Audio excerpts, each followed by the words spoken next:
Our enemies have a roam capability, so now we need to set up their cover seeking capability. So we'll set up some cover points, we'll get them moving to them, and make sure they keep their focus on the player.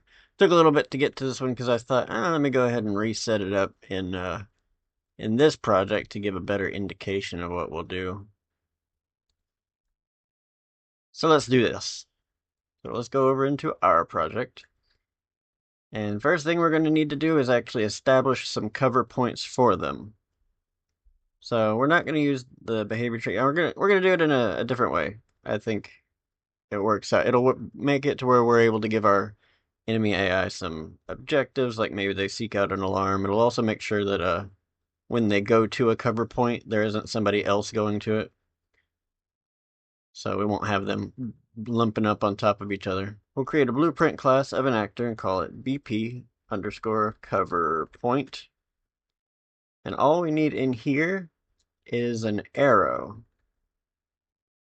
so that we know which way it's facing, because we'll be able to use its rotation later on to tell our AI which way we want them to face when they're in that particular cover point. As for the barriers, I'm just going to use a cube and shrink it down a little bit and then spread it out. I am going to go down into its navigation settings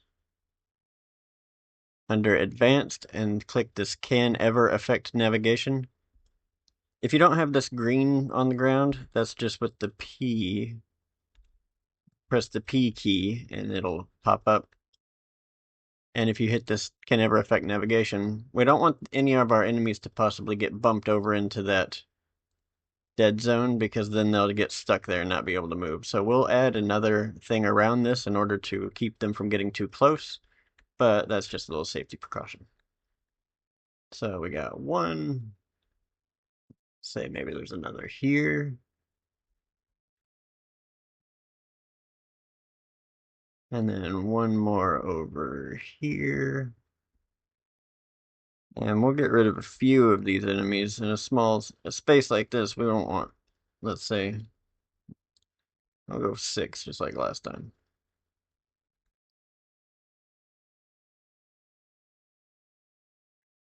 So now let's go drag out our cover points.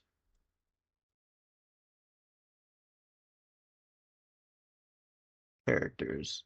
Okay. And we'll push right about here.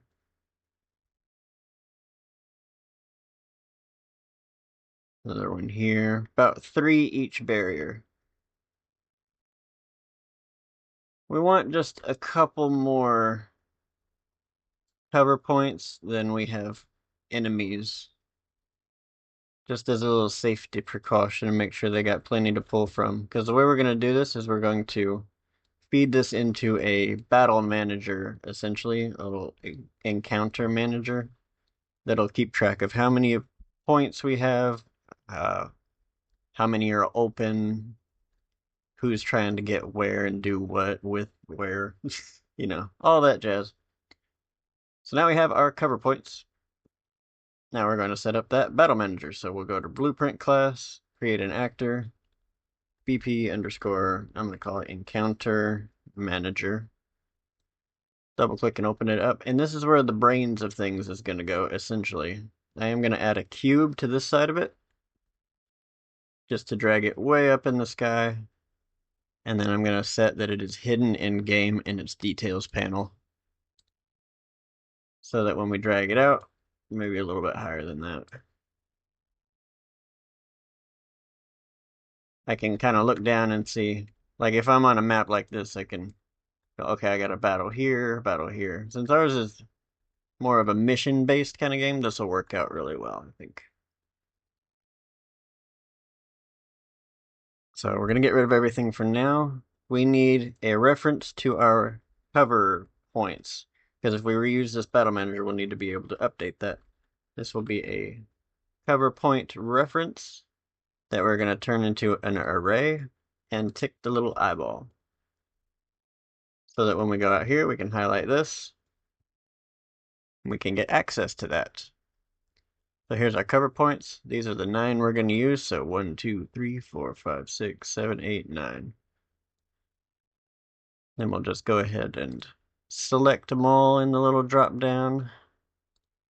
I know it seems tedious, but this will give you much better control, in my opinion. You know, you actually have fine-tuned control over. I know behavior trees have this thing, like you can seek out cover point, but you don't know who might be seeking out that one also. And I was never able to wrap my head around around behavior trees really, but this works out pretty well, in my opinion. So now that we have our cover points, we are going to create some custom events in our battle manager. So we'll create a custom event. This will be request space. This will have one input of an actor, and it will be of the actor object reference. So basically, our AI will be able to say, hey, I'm looking for a spot to go to. It'll take him, put him into an array of actors who are trying to find a spot, and then feed them a spot from this list. So we'll take our request space, we'll take the actor who is requesting that space, and we're going to add unique. And we'll promote this to a variable. This is actors requesting cover. Then off the tail end of this, we're going to add a do once. My keyboard still isn't working right. And we're going to create another custom event called check engage. Basically, we need to tell the battle manager, oh, somebody's here, we're doing something. So we need to check our engagement, see if anybody's requesting anything, and then do something if we are. So if our completed for the do once, we'll get that check engage. And when we're checking engagement, we're checking to see if this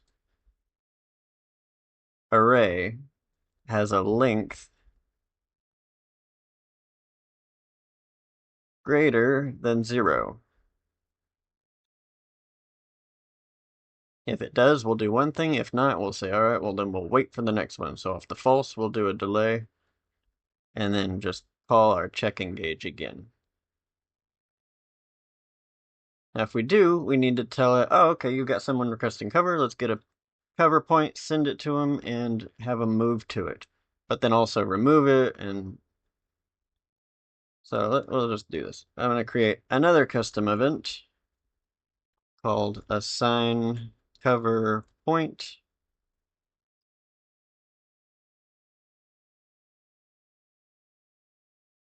And we're going to get our actor requesting cover. We're just going to get the very first one in that array, so just get 0. And we're going to send them a message through the interface. But in order to do that, we'll need to go set that up. So in the BPI enemy,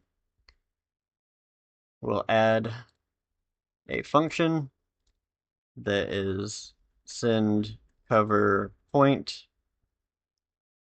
and it will take an input of a cover point of the type, yeah, cover point. I wonder how many times I'll say cover point in this video. So now we can get that. Let's see, send cover point message. Now we don't want to just go down the list and get like 0, 1, 2, because then it'll get formulaic. What we can do is we can grab our cover points. We'll get a random array item. And from the blue, the actor, the actual cover point reference, we're going to promote that to a variable and call it selected point. The reason we're doing that instead of just hooking this is because when we remove this from this array, if we call this random multiple times, it'll pull a random multiple times. It fires off a random wherever you got it plugged. So it's always important to cache these values into variables and then use that variable. So we'll get a point. We will send that point, which we can just hook. We can hook this just right there. But then we're going to get our cover points and remove item.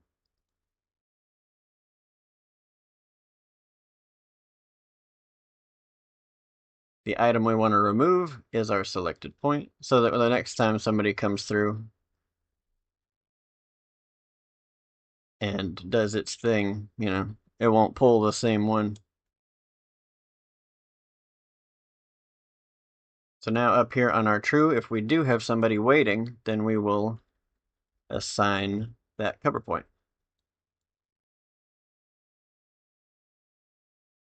We're going to add one more custom event while we're here called release cover point. I hate that those boxes pop up sometimes. And it will have an input of a cover point released. I hear it every time I say it now. Cover point, cover point, cover point. So when we release a cover point, basically the enemy has said, okay, I'm not using this one anymore. Add it back to the array so that we can feed it to somebody else. So we will get our cover points. I'm going to add unique, just like that.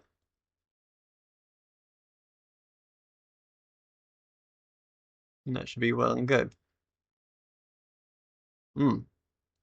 Over here, after we send the cover point and we've removed it, then we want to remove index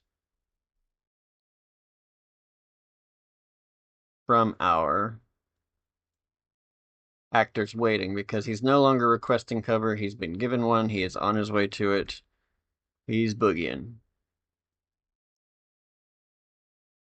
But our enemy needs to know what to do with that data, so we need to go into our enemy graph. And we're going to disconnect the roaming for now. We're going to add a reference to our battle manager. Encounter manager probably should consistently name things, but this be our encounter manager reference. We tick this little eyeball so that we can select it in the graph. I'm going to select all our enemies real quick.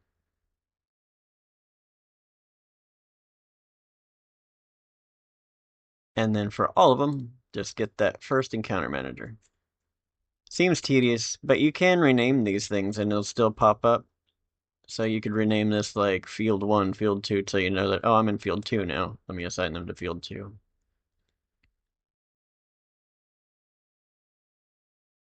So in our enemy, when they get event send cover point, they're going to get an AI move to. The pawn is itself. The cover point is the actor. And on success, we'll do a short delay. Actually, yeah, we'll do a short delay. We'll get a random float in range. I'm going to say they'll wait in cover for 1 to 3 seconds. Then after that, they'll get the battle manager. And they're going to send the cover point back. So we'll need a reference to that. Let's go ahead and promote that to a variable called current cover point. So that over here from our battle manager, we can release that cover point.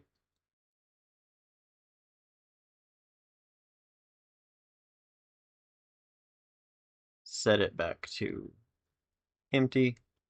And then we will call our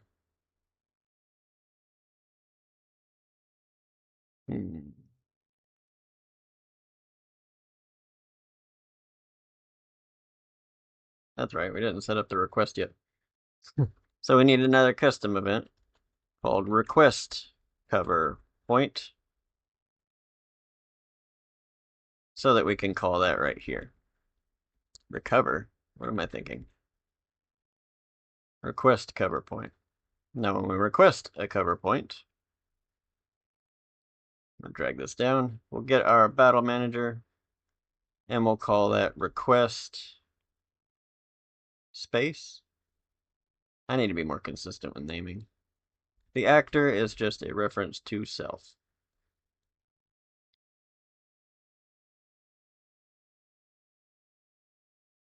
So if we simulate,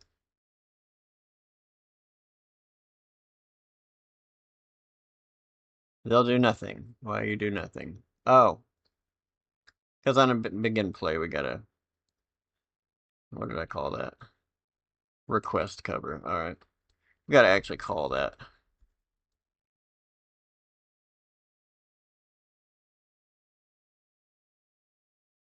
So now they'll start walking around and seeking out cover points. One of them will, at least. What?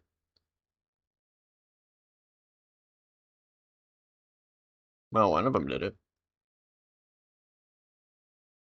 Oh, okay. So, in our battle manager, after we have successfully sent across our assigned cover, we want this check engage to loop as long as there's enemies. So we want this to just be a perpetual loop.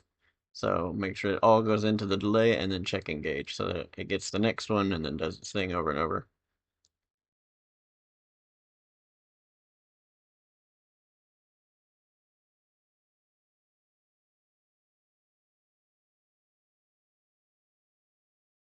Now they're a little dumb, they'll bump into each other, but we're gonna fix that in just a second. They'll also do this where they get hung up at the front of it.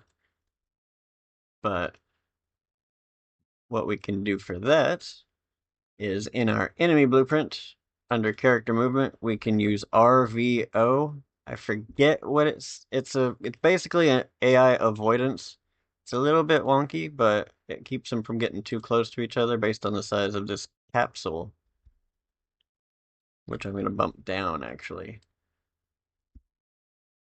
Because if it's too big, then they start going way out of each other's way and it looks weird. This seemed to be a pretty good size of 25 for the capsule radius, but play with it for the values you need. And then, oh, and then we need a nav mesh modifier, a nav modifier volume. And we'll just drag that right there. Kind of size it to fit. I'm going to disable all my snapping for a little bit.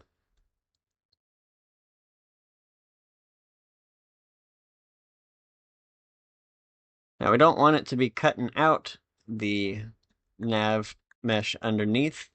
So if we have the nav modifier selected, we can go over into its details.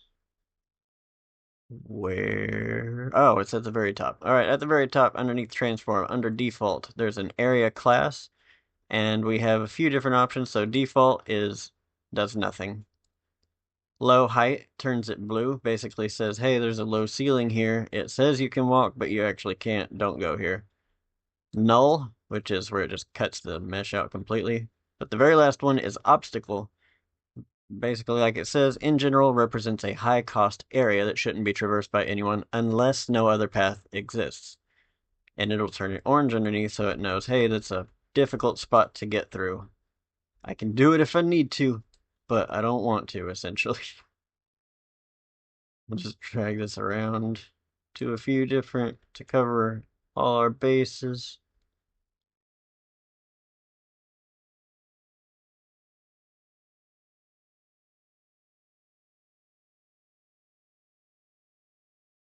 Then we should see them kind of avoiding things a little bit better.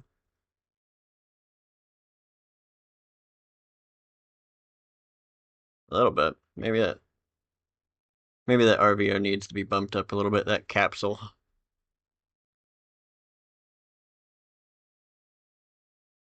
You know what, let's try it without RVO for just a second. Sometimes it seems like it causes more issues than it fixes. But without it, they will just walk straight into each other. Right through the line of fire, just flagging everybody down. See, they're getting stuck on each other a little bit. Let's just do this. We'll use RVO, but we'll bump up our capsule back to 30. I think it was at 34, but I'm going to set mine to 35. Let's see how that works.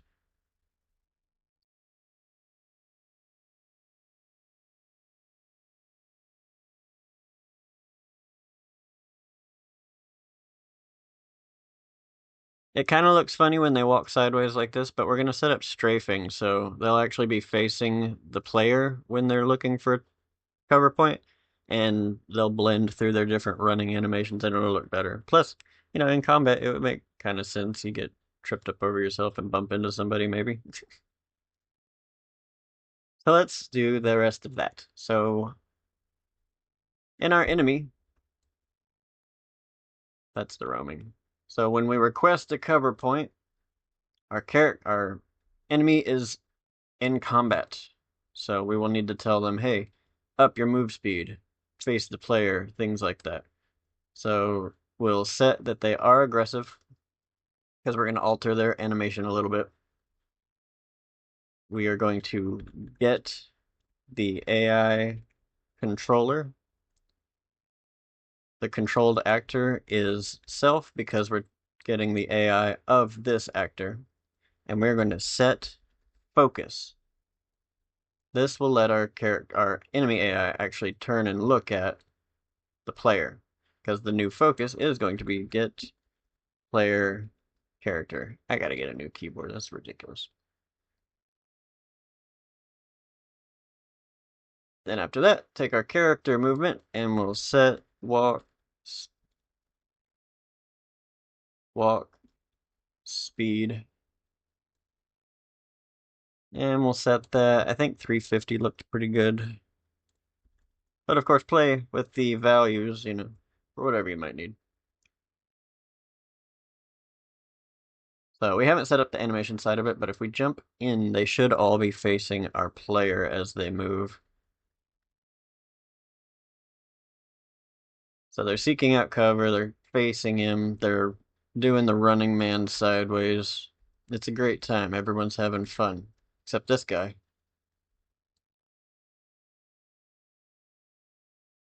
So let's set up the animation side of it. We'll go into our base locomotion. And we don't have to alter the middle of it because we still want him to. Well, I guess we don't really need that. Alright, we'll get rid of that. We'll just use our jog.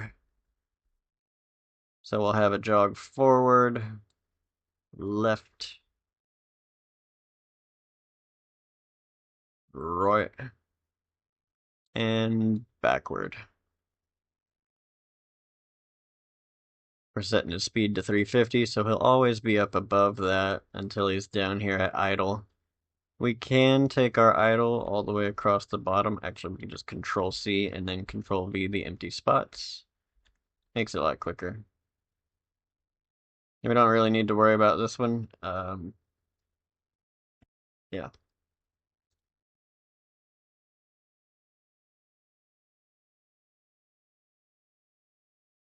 Oh, yeah. In the enemy animation blueprint, we actually have to establish that it is using a direction variable, but we haven't fed anything into that yet. So let's go back to that. As the enemy in our event graph, we will get the actor rotation. And we're going to calculate the direction based on that rotation and our velocity. We can take our direction variable that we established way earlier and just feed it into that. Compile that, come over here. Now you will see he'll still have his arms down, but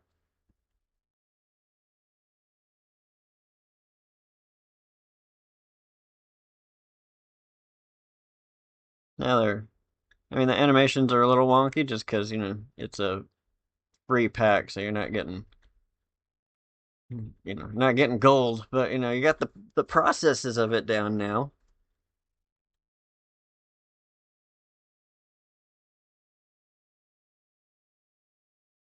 And they're doing what they're supposed to be doing, mostly. A little bit of issue. Probably need to just tweak some of those values.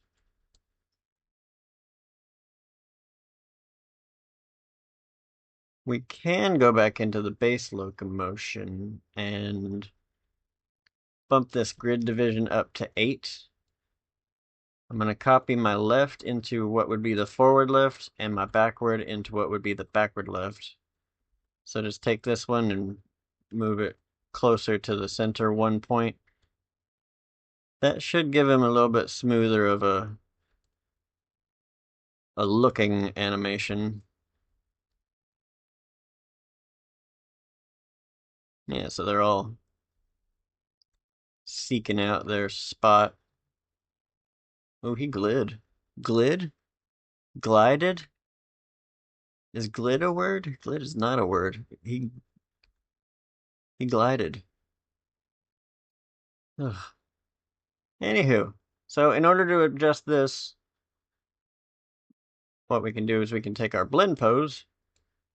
For now, we'll do this just to show the difference. And we're going to blend by bool.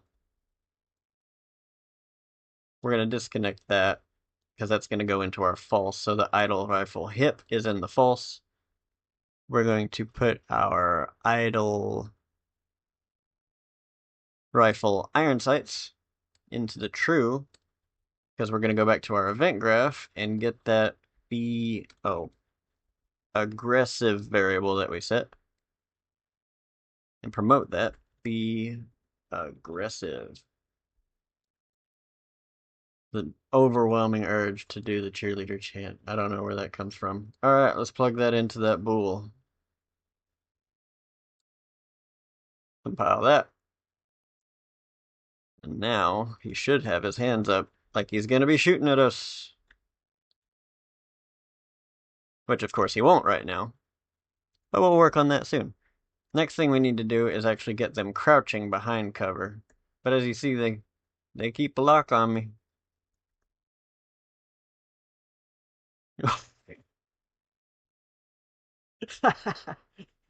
Oh, that was great. All right, let's see if we can do that again. Oh, man. All right. All right. In the next one, we will get them to run to cover, and then they'll crouch behind it. They'll jump out from behind it, take a couple pot shots at the player, and then go back to seeking cover again. So I will see y'all there. Bye.